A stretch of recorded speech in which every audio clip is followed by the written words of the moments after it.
Donc, comment ça fonctionne la rétention des éléments nutritifs? Vous allez devoir me faire confiance pour cette fois-ci parce que je ne peux pas vous le démontrer. C'est des choses qu'on ne voit pas visuellement, mais pourtant qui existent. Okay? Donc, les éléments nutritifs portent des charges électriques positives et négatives. Les éléments nutritifs que la plante consomme, l'azote, le phosphore, le potassium, le calcium, etc. Certains portent des charges électriques positives, puis il y en a d'autres qui portent des charges électriques négatives. Les particules de sol portent des charges électriques négatives à leur surface. C'est fait comme ça. Comme je disais tantôt, je ne peux pas vous le montrer. Mais si on était capable de voir dans le sol, nos grains de sable, nos grains de limon, nos grains d'argile, ils ont des charges négatives à leur surface. Et vous avez peut-être appris ça dans vos cours au secondaire. En électricité, les signes identiques se repoussent et les signes contraires s'attirent. Donc, si mes particules de sol portent des charges négatives à leur surface, quand je vais mettre des éléments nutritifs dedans, selon que l'élément soit positif ou négatif, il va pouvoir coller sur la charge négative ou au contraire, être poussé en solution. Donc, je vais avec un petit dessin pour vous expliquer comment ça fonctionne. Donc, j'ai préparé un arrosoir avec, j'ai rempli d'eau et j'ai mis du 20-20-20 dedans, l'engrais bleu en poudre. Donc, j'ai pris une cuillère d'engrais, j'ai mis ça dans mon arrosoir, j'ai brassé. Si j'étais capable de voir à l'intérieur de mon arrosoir, dans mon eau, j'ai des minéraux, des éléments nutritifs. Certains sont positifs et d'autres sont négatifs. Maintenant, si j'applique ces minéraux-là à une plante, les éléments positifs et négatifs vont évidemment se retrouver dans le sol. Et dans mon sol, j'ai plein de charges négatives. Donc, quand je vais appliquer mon engrais, les éléments positifs vont venir se coller sur les charges négatives du sol, sur les grains de sable, les grains de limon, les grains d'argile, alors que les éléments négatifs, évidemment, quand ils vont s'approcher, signes identiques, ils vont être repoussés, ils vont rester en solution. Alors, si je reviens avec les grands points, les éléments nutritifs portent des charges électriques plus et moins, les particules de sol portent des charges électriques négatives à leur surface.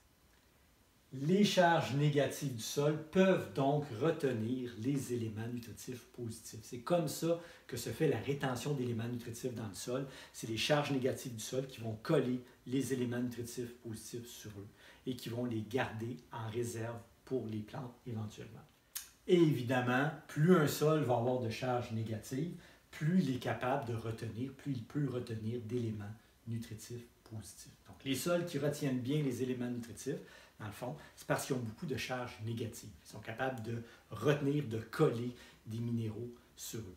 Alors que les sols qui ont très peu de charges négatives, évidemment, ne sont pas capables d'en retenir beaucoup. C'est un petit peu le principe des aimants. Imaginez un sol avec beaucoup de charges négatives, c'est comme un paquet de petits aimants qu'il y a dans le sol qui est capable de capter les minéraux, alors qu'un sol qui en retient peu, mais c'est parce qu'il n'y a pas beaucoup d'aimants dedans, donc il n'est pas capable de capter beaucoup de choses.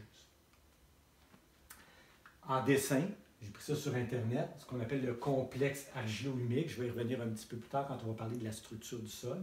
Mais pour le moment, on comprend que argilo pour argile, humique pour humus. Donc, quand on a de l'argile et de l'humus dans notre sol, qui ont beaucoup de charges négatives, on va voir ça dans 2 minutes, les éléments positifs sont capables de venir se coller sur ces particules-là. C'est quoi les éléments nutritifs positifs? Ça aussi, on va voir ça plus tard dans le cours, mais pour le moment, on a le calcium, le magnésium, le potassium, l'hydrogène et plusieurs autres. Et ce qui se passe dans un sol, c'est qu'il y a toujours un équilibre entre ce que le sol colle, les éléments positifs qui sont collés, et les éléments positifs qui sont en solution du sol. Pour comprendre ça, des fois je donne un exemple, c'est un petit peu flyé, mais ça nous permet justement de comprendre un petit peu comment ça se passe dans un sol. Imaginez qu'on est une classe de 15 personnes et qu'on met dans le milieu de la classe une grosse boule en papier mâché qui est une particule de sol. Les particules de sol, on l'a dit tantôt, ça porte des charges électriques négatives. Donc, sur ma boule en papier mâché, je mets des charges négatives un petit peu partout.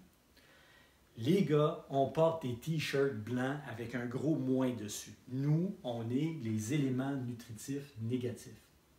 Les filles de la classe portent un t-shirt blanc avec un gros plus dessus parce qu'ils sont les éléments nutritifs positifs. Donc, les gars, on est les éléments nutritifs négatifs. Les filles, vous êtes les éléments nutritifs positifs. À gauche, pourrait faire, on ne le fera pas évidemment, mais à gauche, supposons que tout le monde se lève, puis on se met à circuler dans la classe, puis à se promener, un peu comme la chaise musicale. Tout le monde se met à se promener dans la classe, on forme la solution du sol. Maintenant, les gars, quand on est un peu fatigué, on s'approche de la particule de sol en papier mâché avec les charges négatives, on veut se reposer un peu. Fait qu'on s'approche dessus pour s'accoter, mais vu qu'on est négatif, aussitôt qu'on approche d'une charge négative, évidemment, on est repoussé dans la solution.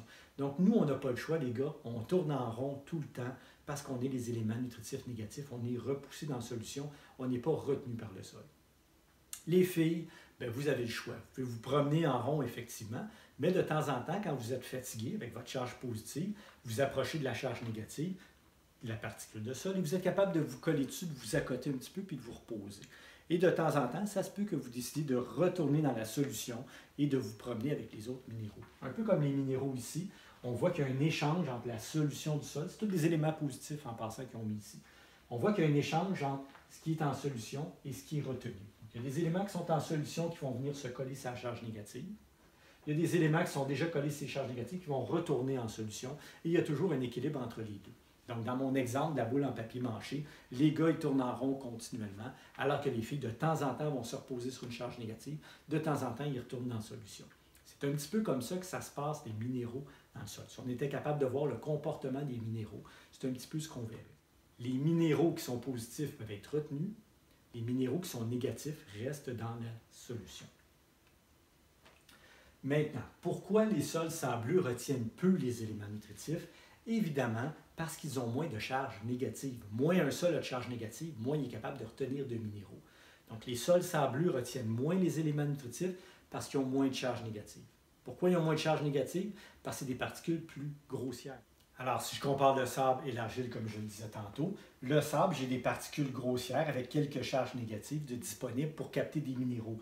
L'argile, j'ai des milliards de particules avec plein de charges négatives. Les particules sont petites, fait que toutes les charges négatives sont à la surface. Et évidemment, j'ai bien plus de charges négatives dans mon sol argileux que dans mon sol sableux. Donc, mon sol sableux ne peut pas retenir beaucoup de minéraux, alors que mon sol argileux est capable de le faire. Alors, pourquoi les sols sableux retiennent peu? Parce qu'ils ont peu de charges négatives. À quantité égale, je l'ai expliqué tantôt, l'argile contient plus de charges négatives que le sable. Les sols argileux retiennent donc mieux les éléments nutritifs que les sols sableux. Ils ont plus de charges pour retenir les minéraux. L'humus aussi a beaucoup de charges négatives. On va voir ça un petit peu plus loin. Les sols riches en argile et en humus retiennent donc bien les éléments nutritifs du sol. Plus le sol a de charge négative, plus il est capable de faire de réserves d'éléments nutritifs. C'est un petit peu le même principe qu'un frigo. Plus votre frigo est gros, plus vous pouvez faire des grosses épiceries et entreposer de la nourriture dedans. Alors que si vous avez un tout petit frigo, il faut faire des plus petites épiceries puis mettre moins de choses dedans parce qu'évidemment, il contient moins.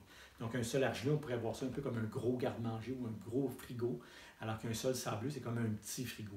On peut apporter des minéraux. On peut faire des épiceries si on a un petit frigo. Mais on est mieux de faire des petites épiceries régulières plutôt qu'une grosse épicerie chez Costco à toutes les 2 semaines. Pour les sols sableux, ce qu'on va pouvoir faire, c'est peut-être mettre de l'engrais un petit peu plus régulièrement en petite quantité, alors qu'un sol argileux, on peut mettre des plus grosses quantités moins souvent.